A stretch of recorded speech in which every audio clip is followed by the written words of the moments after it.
사도행전 23장 1절부터 11절까지 말씀입니다. 사도행전 23장 1절부터 11절까지 말씀 함께 믿음으로 선포하시겠습니다. 바울이 공회를 주목하여 이르되, 여러분 형제들아, 오늘까지 나는 범사의 양심을 따라 하나님을 섬겨노라 하거늘, 대제사장 아나니아가 바울 곁에 서 있는 사람들에게 그 입을 치라 명하니, 바울이 이르되, 해치라는 아니여, 하나님이 너를 치시리로라. 네가 나를 율법대로 심판한다고 앉아서 율법을 어기고 나를 치하느냐 하니, 곁에 선 사람들이 말하되, 하나님의 대제사장을 내가 욕하느냐.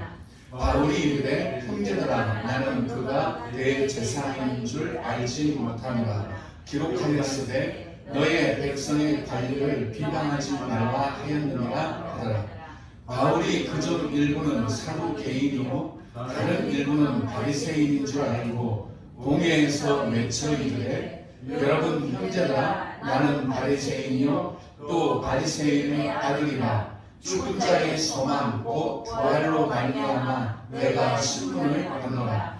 그 말을 한즉 바리새인과 사두개인 사이에 다툼이 생겨 우리가 나누어지니, 이는 사두개인은 부활도 없고 천사도 없고 영도 없다 하고 바리새인은 다 있다 합니다. 크게 떠들새 바리새인 편에서 몇 서기관이 일어나 다투어 이르되, 우리가 이 사람을 보니 악한 것이 없도다. 혹 영이나 혹 천사가 그에게 말하였으면 어찌 하겠느냐 하여 큰 분쟁이 생기니, 총장은 바울이 그들에게 찢겨질까 하여 군인을 명하여 내려가 우리 가운데에서 빼앗아 가지고 영내로 들어가라 하니라. 그날 밤에 주께서 바울 곁에 서서 이르시되, 담대하라. 네가 예루살렘에서 나의 일을 증언한 것 같이 로마에서도 증언하여야 하리라 하시니라. 아멘. 우리가 성경을 읽을 때 서론이 매우 중요하다라고 말씀을 드렸습니다. 근데 서론이 중요하다라는 것보다 더 중요한 것은 서론이라고 하는 것이 무엇이냐라는 거죠.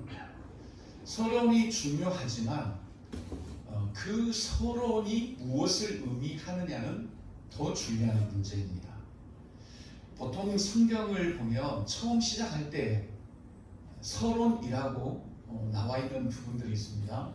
몇 년도에 이게 기록이 되었고, 이 독자들은 누구이고, 또 핵심 구절은 어떤 것이며, 또 이 성경이 기록된 장소는 어디인가, 이런 부분들이 역사적 또 지리적으로 또 문학적으로도 그런 서론적인 내용들이 많이 있습니다.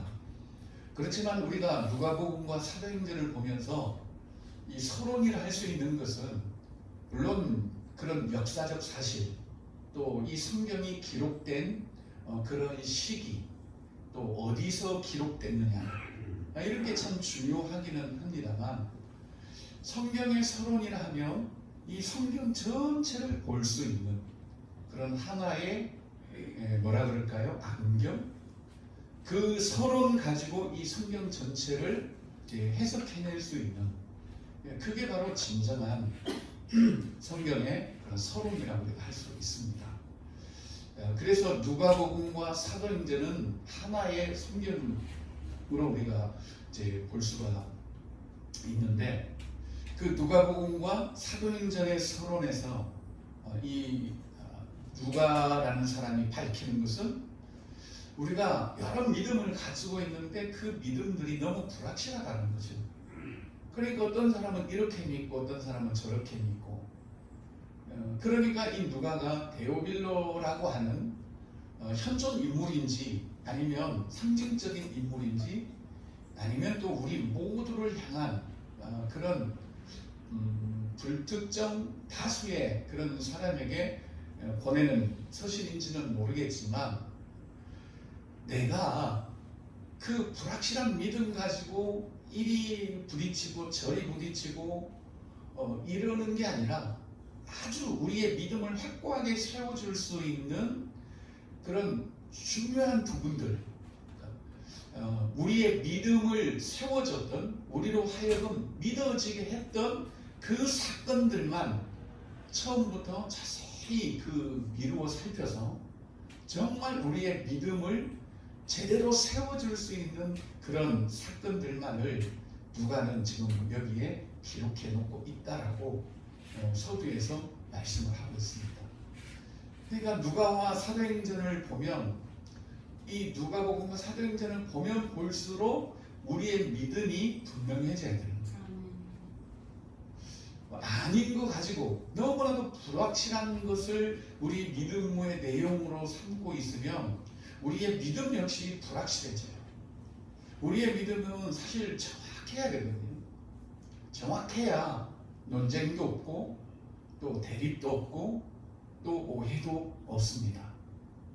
그런데 이 누가가 봤을 때 믿는다고 하는 이 그리스도인들의 믿음이 너무 확실한 증거에 의하지 않고 그냥 A, B, C라는 사람들의 믿음이 제각각이니까 그것을 정말 우리에게 진실한 믿음을 줄 수 있는 그런 내용들을 근원부터 자세히 미루어 살펴서 이렇게 보냄으로 인해서 그 믿음을 견고하게 세워주려는 그런 의도가, 목적이 있었고, 그걸 우리가 서론으로 딱 잡고 누가복음과 사도행전 전체를 보니까 누가복음은 예수 그리스도에 의하여 우리의 믿음의 첫 기둥은 예수 그리스도를 아는 것이고, 그래서 누가복음은 이 예수 그리스도가 어떤 분인가를 계속해서 우리에게 조명하고 있고, 그 다음에 우리의 믿음이 제대로 되려면 성령에 의해서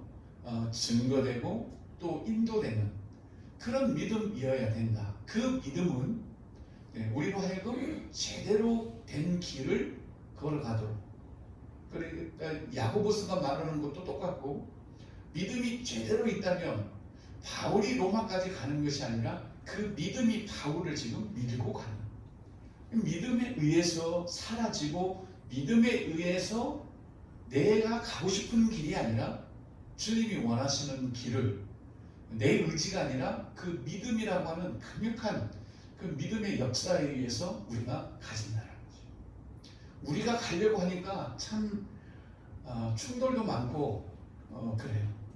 그렇지만 정확한 믿음에 의해서 우리가 간다면 그 길에는 다른 건 없죠.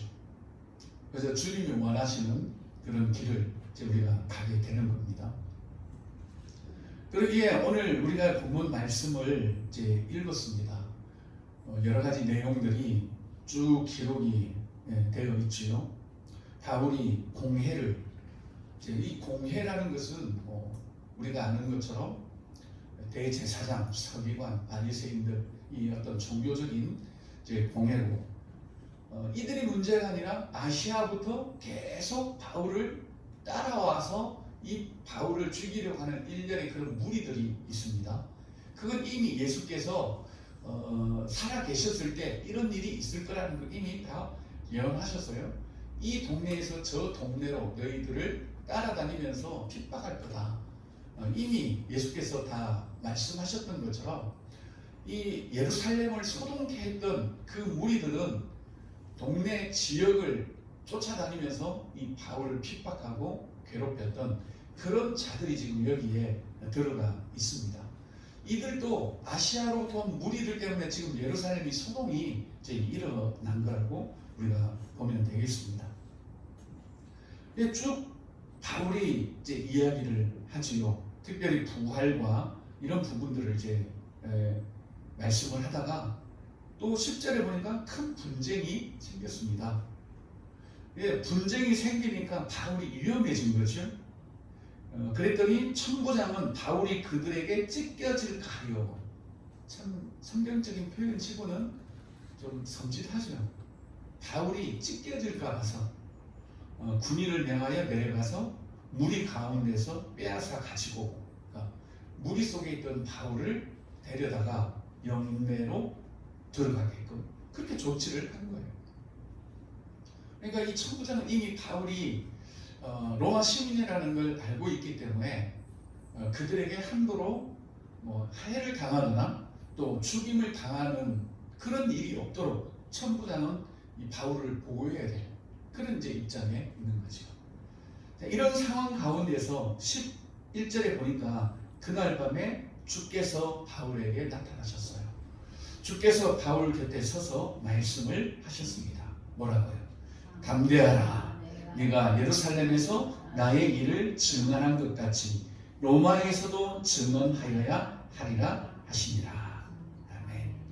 여러분, 이 11절을 여러분들은 읽으실 때 어떤 마음이 드십니까? 이렇게 도전이 되고 또 영적인 그런 각성이 되고, 야, 이 바울 곁에 나타나셔서 예수님께서 담대하라 그러시니까 뭐가 될 것 같고 그렇지 않습니까? 저는 이 11절을 읽으면서 참 예수님도 야속하시다. 저는 그런 마음이 들었어요. 좀 더 구체적으로 표현하면 예수님 진짜 매정하시네. 진짜 예수님 야박하시네. 저는 그런 생각이 들었어요. 왜냐하면 지금 바울이 죽을 고비를 넘기고 있잖아요. 몇 번씩이나.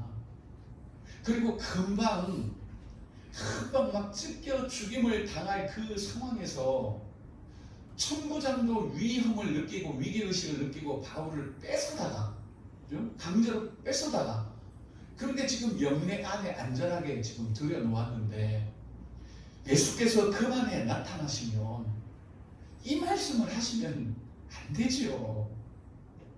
적어도 한마디는 하셔야죠. 바울아, 너 힘들지? 너 내일 하기 힘들지? 이 말씀 정도는 예수님이 하셔야 안 됩니까? 솔직하게 말하면. 천부장도 이 바울의 위협을 알고 지금 안전한 곳으로 이동을 시켜 놓았는데 예수님은 나타나셔서 한마디 위로가 없는 거예요. 저 같으면 다 때려치웠을 거예요, 아마. 바울이니까 끝까지 로마까지 가지요. 아니, 지금 죽을 고비를 이 예루살렘에서 몇 번째입니까, 이게? 그렇게 죽을 고비를 넘기는데 고작 그 밤에 나타나셔서 하신다는 말씀이 또 지금 이렇게 예루살렘에서 나를 증언하는 것처럼 로마에서도 증언하여 하리라.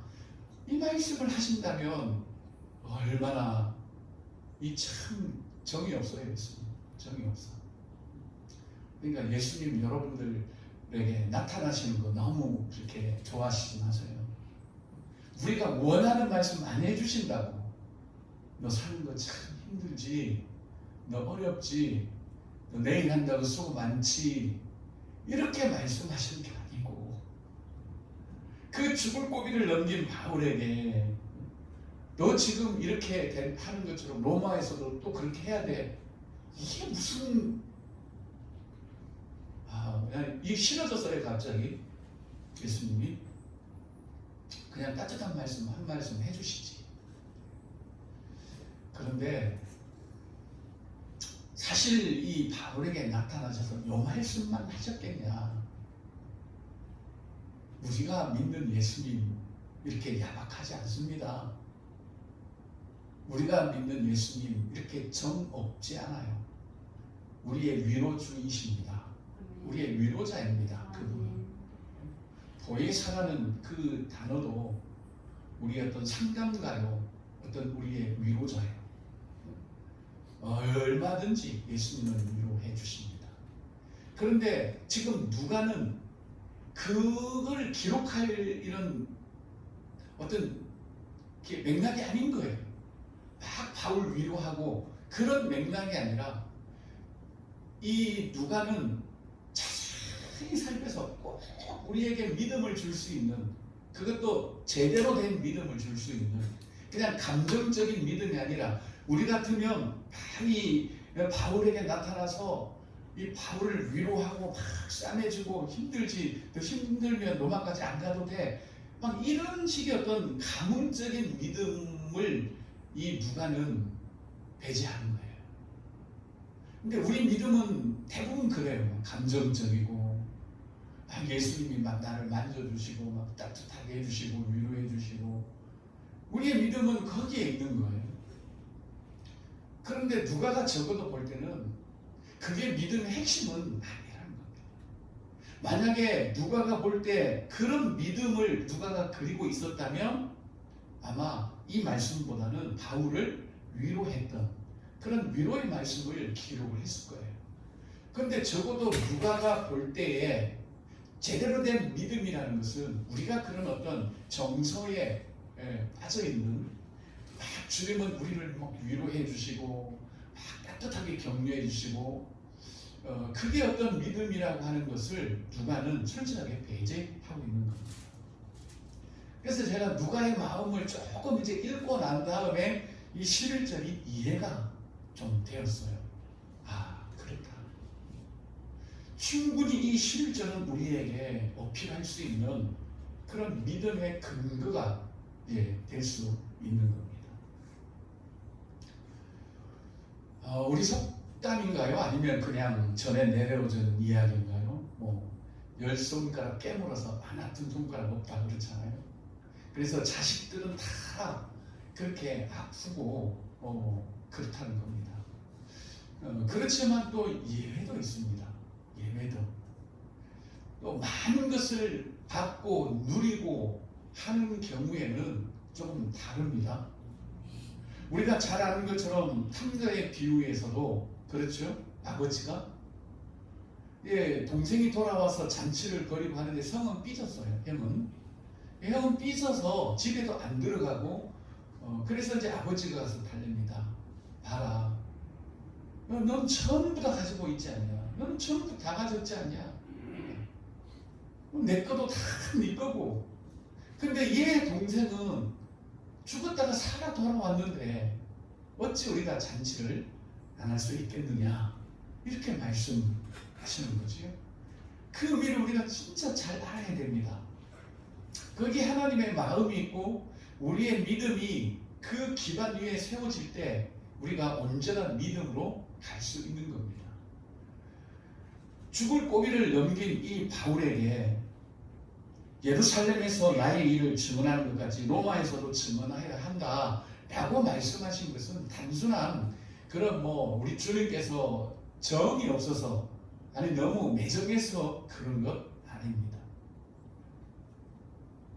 왜 우리 주님이 바울을 볼 때 왜 안타깝지 않겠습니까?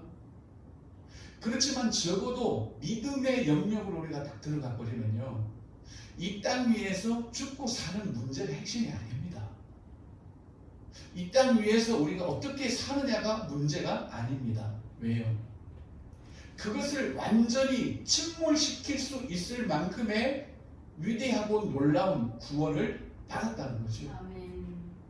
그래서 큰아들을 보고 말합니다. 너 이 모든 것이 다 네 것 아니냐? 이렇게 큰 것을 받았으면 너희 아우 돌아와서 잔치하는 이것 가지고 네가 시비 걸면 안 되지. 이런 말씀인 거예요. 예수께서 바울을 볼 때 우리는 그래요. 아이고 바울아, 너 죽을 고비 지금 3번째야 4번째야. 나 때문에 고생한다. 이런 식의 어떤 우리 믿음이 아니라는 겁니다. 믿음은 이 땅 위에서의 우리의 삶을 사실은 초월해버려요. 왜요? 이미 우리는 하늘의 생명을 얻었고, 이미 우리는 구원을 받은 자들이고, 예수와 함께 하늘에 앉혀져 있는 자들이고, 세상 어떤 것으로도 대치할 수 없는 놀라운 구원을 우리는 얻었다는 거죠. 그러니 죽고 사는 것이 문제가 아니라는 겁니다. 적어도 우리는 여기서 그걸 봐야 돼요. 예수님이 바울을 볼 때 그렇게 보시는 겁니다. 여러분, 우리가 자식을 볼 때요, 막 안쓰럽고 그렇지만 세상의 모든 것을 가져버렸다면 우리 자식이, 우리는 다르게 태도를 보일 겁니다. 아마 예수님도 마찬가지입니다. 우리를 보실 때 어떻게 보십니까? 이미 우리가 구원받은 자를, 세상 어떤 것으로도 대체할 수 없는 놀라운 구원을 받은 자들이요, 세상 것 다 잃어도 눈 하나 깜짝하지 않아도 될 만큼의 위대한 구원을 받은 자들입니다. 이 세상에서 돌에 맞아 죽어도 그것과 견줄 수 없는 놀라운 하나님의 생명을 가진 자들입니다.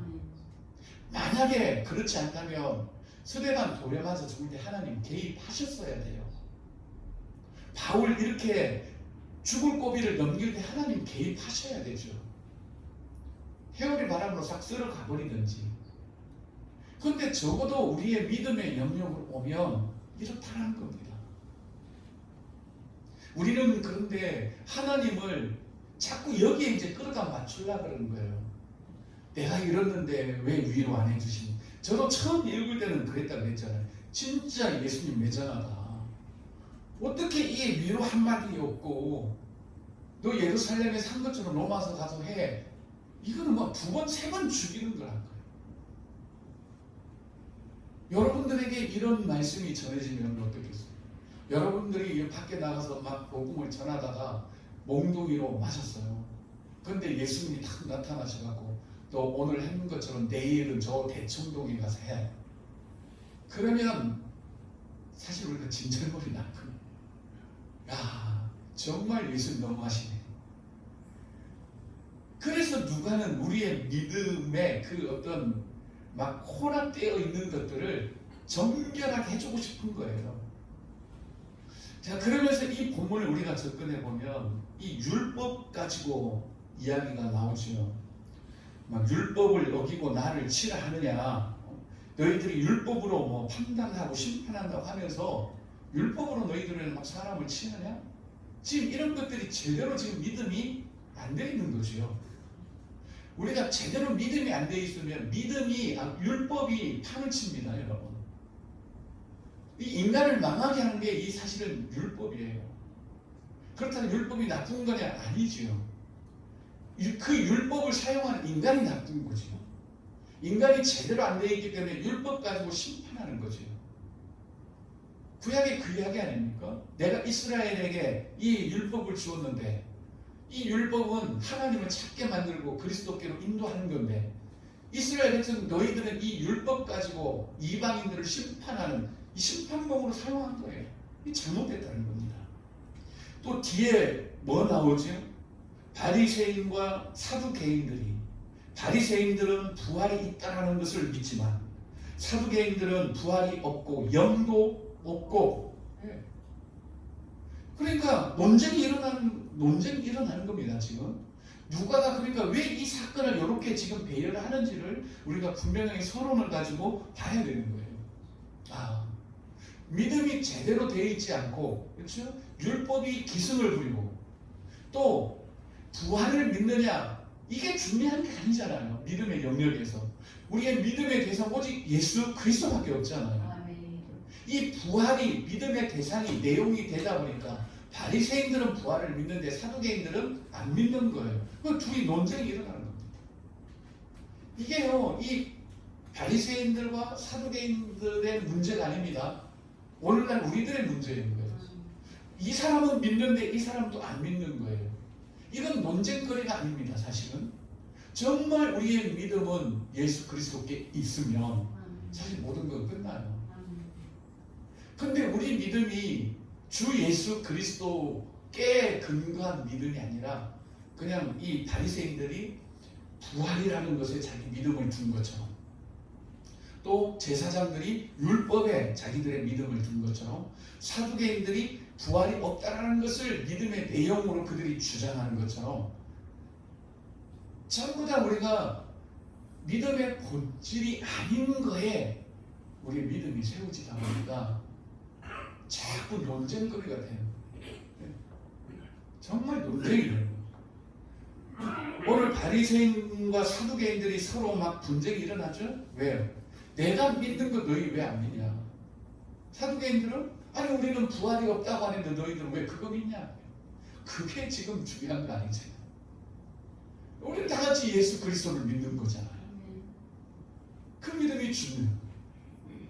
그래서 누가는 아마도 이런 걸 다 그냥 해버리고, 오직 우리의 믿음은 뭐 율법의 그런 심판도 아니고 부활이 있다 없다 이런 논쟁거리도 아니고 예수 그리스도를 우리가 나타내는 거예요. 믿음의 핵심인 거죠.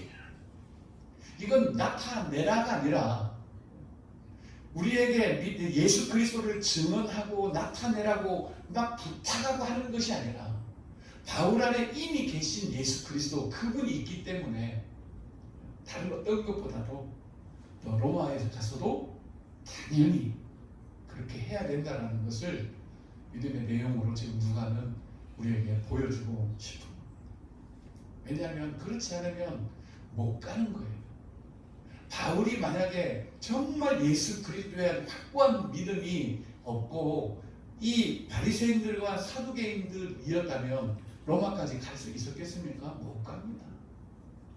갈 수도 없어요. 가다가 싸우다가 막 지치고 파산되고 그럴 겁니다. 여러분 우리가 지금 왜 목적지까지 못 갑니까? 여러분 개인도 마찬가지요. 교회도 계속 지금 나아가야 되는데 못 가고 주저앉아 있는 이유가 뭐죠? 이런 것 때문에 믿음이 정확하지를 않다는 거죠. 누가는 이 작업을 하는 거예요. 계속 그런부터 계속 살펴서 우리로 하여금 믿어지게 했던 그런 사건들만 이렇게 집약해서 데오빌로에게 보냅니다. 뭐 하라고? 그 사람 믿음 제대로 세워줘요. 그리고 우리가 누가복음 사도행전을 읽으면 우리가 성령의 행진이라고 해서 막 길길이 뛰고 그런 게 아니에요. 성령의 행진 물론 맞죠. 그렇지만 믿음이 정확한 자들을 통해서 성령이 역사하는 겁니다. 그걸 우리가 그래서 사도행전도 맞고 성령 행전도 맞지만 저는 무엇보다도 믿음의 행전이라고 그렇게 보고 싶은 거예요. 왜요? 바울을 끝까지 로마에까지 가서 누구도 전할 수 없는 그 땅에 예수 그리스도를 증언하도록 했던 것은 바울의 신앙이지만 결국 그를 그렇게 믿음이 밀고 간 거예요. 그게 그 말씀이 어떤 말씀입니까? 이제 믿음에 의해서 산다는 거죠. 오직 의인은 믿음으로 말미암아 살리라.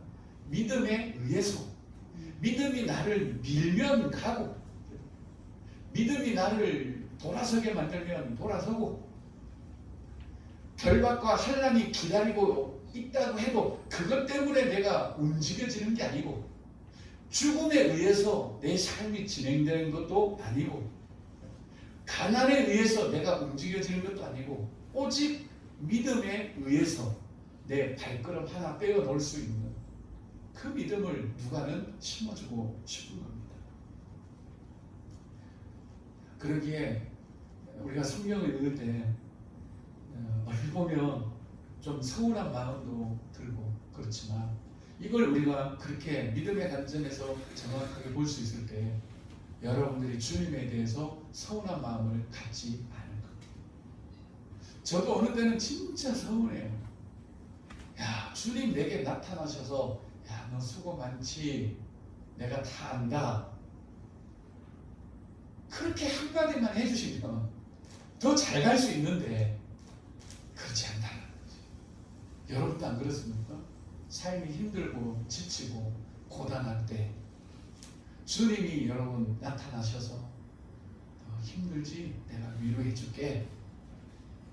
그렇게 한마디 해주신다면 여러분들도 막 날아갈 것 아닙니까? 그런데 아니에요. 왜요? 이미 우리는 그거 다 초월했다는 거지.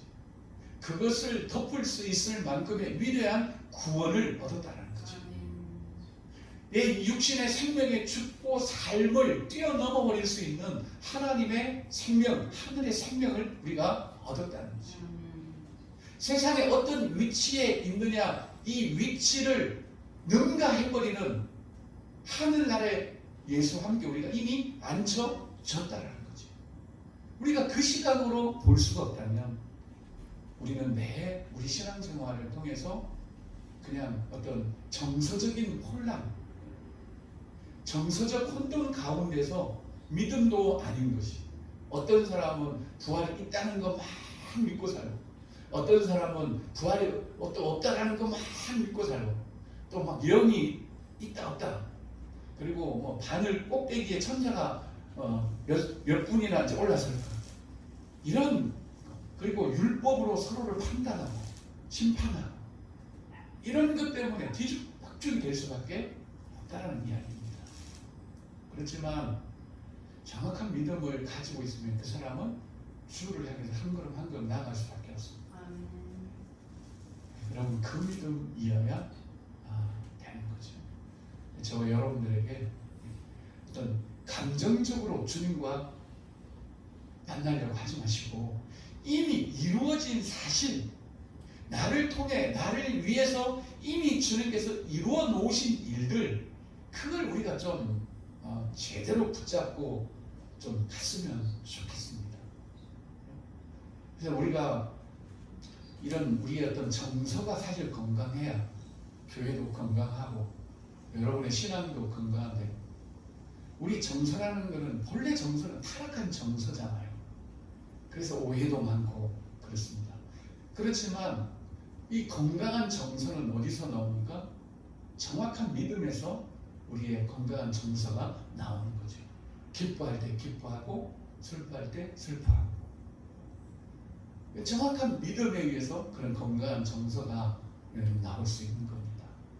어찌하였든 우리가 성경을 보거나 듣거나 할 때 저와 여러분들의 믿음이 정말 이런 때가 오늘 1절부터 10절까지 막 논쟁을 일으키고 심판하고 분쟁을 일으키는 이런 믿음의 때가 쏙 빠져서 정말 주님이 보시는 그런 믿음이 우리 가운데 세워지기를 예수님의 이름으로 간절히 기도합니다.